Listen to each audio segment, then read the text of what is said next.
Eddie Howe was not asked for his thoughts on the new Arab Cold War before Newcastle host Paris Saint-Germain at St. James Park.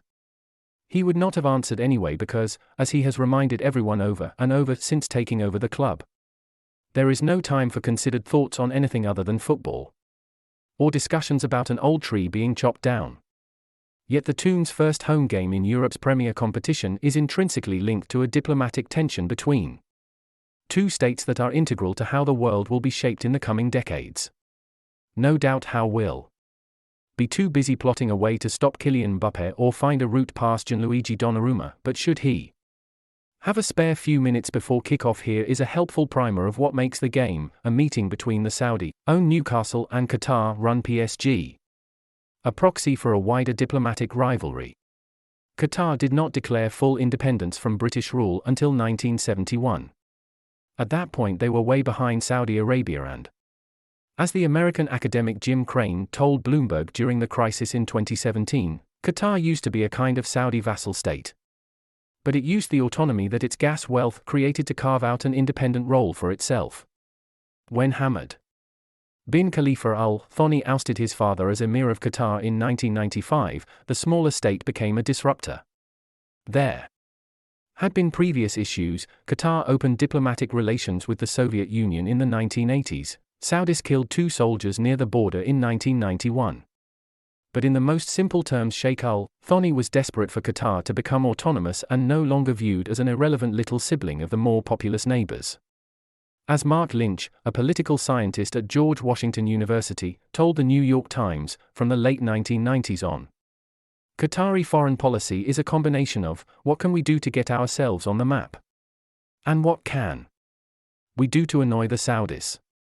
On the flip side, Saudis began to view Qatar's friendly relationship with Iran, binded together over shared gas fields, as suspicious, but the Al Thanis also aligned themselves with the United States.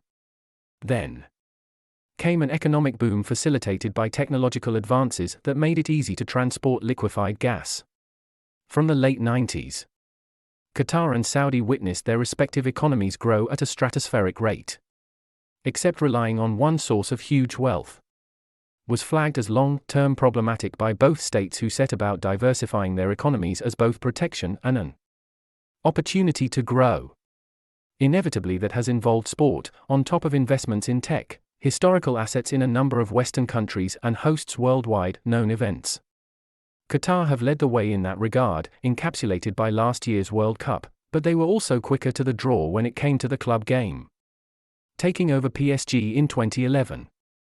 But the Saudis, whose football pedigree is far clearer, are catching up fast and, in addition to Newcastle, their domestic Pro League endeavors have rocked the game in the past 12 months.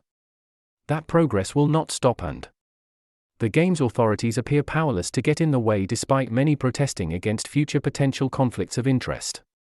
And why it is problematic for clubs to be controlled by states linked to grave human rights issues? Well, we couldn't not mention it. Saudi, according to Amnesty International, is implicated in war crimes and other serious violations of international law. Qatar, the same NGO said in its most recent annual report, has continued to curtail freedom of expression, using abusive laws to stifle critical voices. Both countries continue to discriminate against women and migrants, while LGBT people face the most severe of punishments. Critics are punishable by long jail sentences or, more commonly in Saudi, the death penalty. To understand the current state of the tension between the states, one must look at the tension from 2017 when Qatar faced a blockade from Saudi, UAE, Bahrain, and Egypt. Trade restrictions were imposed, Qatari planes were banned from entering the airspace of those states, and diplomatic relations were ceased. At its crux, the coalition of states accused Qatar of helping to fund terrorism, and it led to a host of demands that included weakening ties to Iran. It led to media bans and a long dispute that placed the Saudi takeover of Newcastle into jeopardy linked to the streaming service BoutQ. The blockade continued until January 2021, when a resolution was brokered at a summit, and reports suggest the election of Joe Biden in the United States was vital. Both countries are hell-bent on sinking their tentacles deeper and deeper into Western economies as ways to increase both influence and wealth. They stem from that original need to diversify their economies from oil. And, as fans of Newcastle are keen to point out when their club is criticized, The Saudis have already snapped up shares in corporate giants such as Uber, Disney, and EA Sports. Qatar, meanwhile, has been described as owning half of London's landmarks, including the Shard, Harrods, and large portions of the resident facilities at the Olympic Park.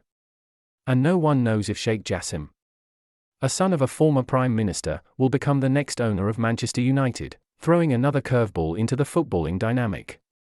So when 22 footballers line up against each other, and 50,000 fevered supporters urge their team to victory, it must not be viewed without this additional context. That cliché about football being more than a game has never been more prescient. But not for reasons any of us should be celebrating. Join our new WhatsApp community. Click this link to receive your daily dose of Mirror football content.